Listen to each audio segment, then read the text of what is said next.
हमारे पीछे जो बैठते थे वो बीजेपी और आरएसएस की हमें सूचना देते थे कि अब हमें कौन देगा वो सूचना।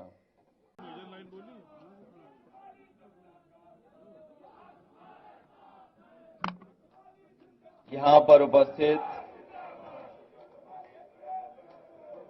समाजवादी पार्टी के हमारे सबसे वरिष्ठ नेता आदरणीय बलराम यादव जी,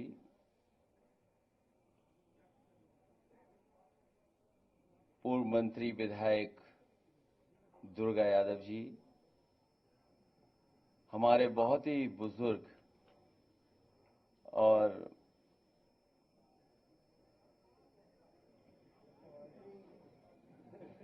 जानकार और सूझबूझ रखने वाले हमारे कई बार के विधायक, कितनी बार हो गया,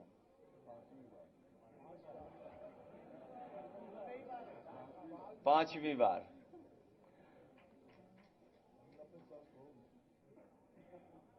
अभी 90 के नहीं हुए। नफीस से लेकर के संग्राम और हमारी पार्टी के, जिनके मैं नाम नहीं ले पा रहा हूं, सभी हमारी पार्टी के वरिष्ठ नेता।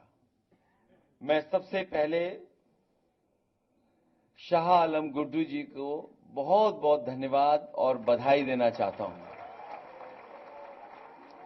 मैं उनका स्वागत करता हूं। उनके साथ साथ उनके सभी सहयोगी साथी जो आज इस हॉल में हैं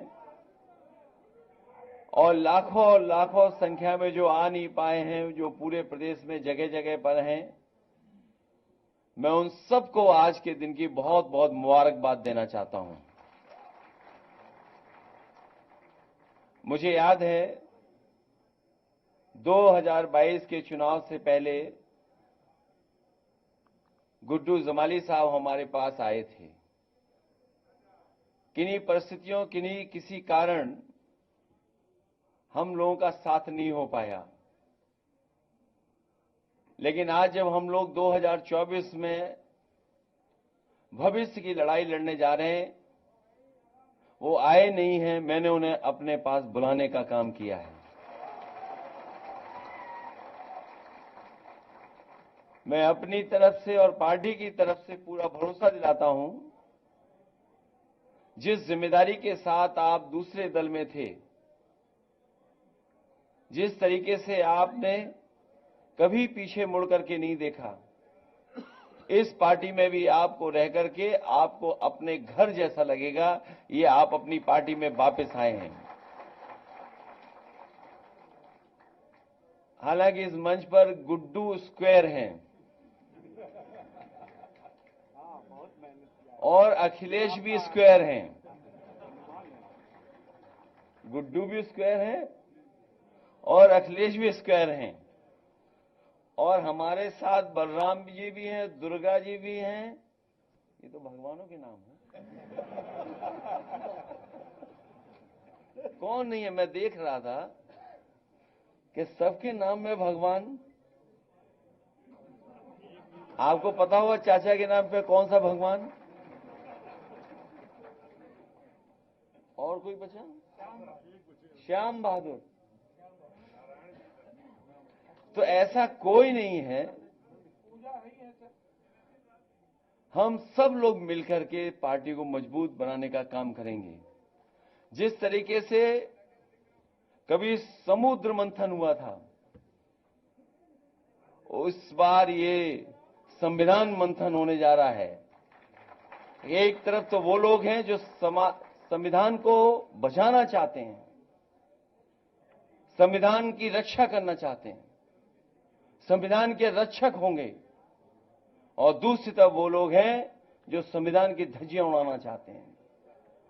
तो एक बार कभी हुआ होगा समुद्र मंथन, इस चुनाव में होने जा रहा है संविधान मंथन। मुझे खुशी है इस बात की कि गुड्डू जमाली जी के आने के बाद न केवल आजमगढ़ बल्कि पूरे उत्तर प्रदेश में एक नई ऊर्जा के साथ एक बड़ा संदेश जाने का काम कर रहा है। और हमें खुशी इस बात की भी है कि हमारा पीडीए परिवार बढ़ता चला जा रहा है। ये जो पीडीए परिवार है, ये बढ़ता हुआ चला जा रहा है और हम जितना परिवार बढ़ा लेंगे उतनी ही ताकत से 2024 में भारतीय जनता पार्टी को हराने का काम हम लोग मिलकर के करेंगे। मैं एक बार फिर गुड्डू जमाली साहब का, क्योंकि वो कारोबार भी करते हैं, राजनीति और सेवा के साथ साथ समाज के जो गरीब लोग हैं उनका दुख दर्द दूर करने का प्रयास करते हैं, हर समय उनके साथ तैयार खड़े रहते हैं और वहीं वो कारोबार भी करते हैं। तो ये बात समझते हैं कि जो कारोबार करने वाले लोग हैं वो कभी भेदभाव नहीं कर सकते, न धर्म का न जाति का, क्योंकि कारोबार से लोग जुड़ते हैं। कोई भी कारोबार उठा करके देखने आप, उसमें सब लोग शामिल हैं। कारोबार करने वाला कभी भी भेदभाव नहीं कर सकता। इसलिए मुझे खुशी है इस बात की कि एक मजबूत नेता हमारी पार्टी में शामिल हो रहे हैं, उनका पूरा सम्मान करने का काम हम लोग करेंगे। इन्हीं शब्दों के साथ मैं गुड्डू जमाली साहब का और उनके बहुत सहयोगी समर्थक जो मुझे दिखाई दे रहे हैं, मैं देख रहा हूं कि हमारी पार्टी के साथी तो हैं ही खुश, लेकिन इस हॉल में मैं जिस तरफ भी देख रहा हूं, जिसको भी देख रहा हूं, हमसे ज्यादा खुश अगर कोई नजर आ रहा है तो यहां पंडाल में बैठे हुए गुड्डू जमाली के साथ के सहयोगी साथी हैं। मैं उनका भी बधाई और धन्यवाद देता हूं।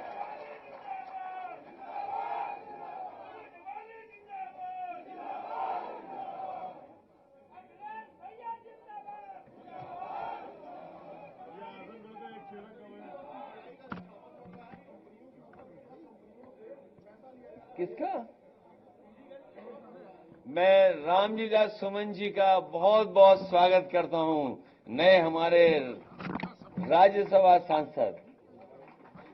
आइए, बधाई।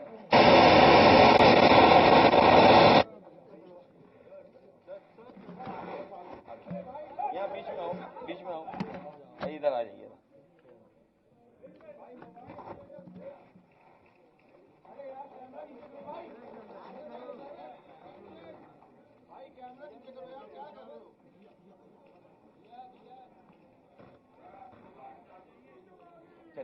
एक कुर्सी बना देना, एक कुर्सी बना देना। बैठा बैठा संग्राम, बैठा लो, आपको बैठा लो, इधर ही बैठा लो।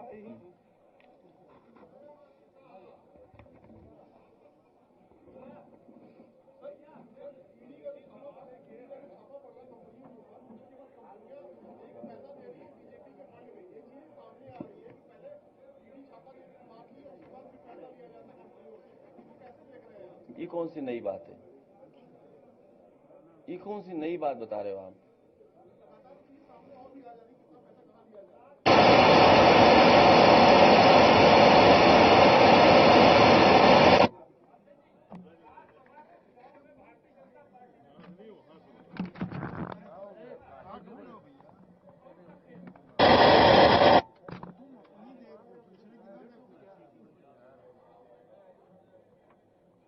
वो तो बता रहे थे कि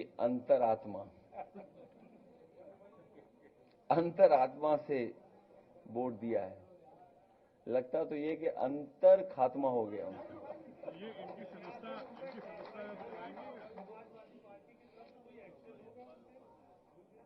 जो लेट डाउन नियम है उनके तहत कार्रवाई होगी। और सबसे बड़ी बात तो यह है कि जिस वोट से वो जीत करके आए हैं उसको कैसे फेस करेंगे आप? आप बीजेपी से लड़कर के आए, बीजेपी से मुकाबला कर करके आए, तो जिस वोट ने आपको जिता करके भेजा है, अब आपकी अंतरात्मा उन वोटर्स के लिए क्या कहेगी? जो सामने आपके खड़े होंगे वोटर्स, उनका जवाब क्या देंगे? और हमें तो याद है कि बहुत बड़े पैमाने पे सूचना बीजेपी की और आरएसएस क्या कर रही वो हमें देते थे।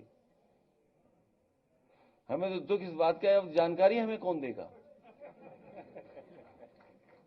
हमारे पीछे जो बैठते थे वो बीजेपी और आरएसएस की हमें सूचना देते थे कि अब हमें कौन देगा वो सूचना।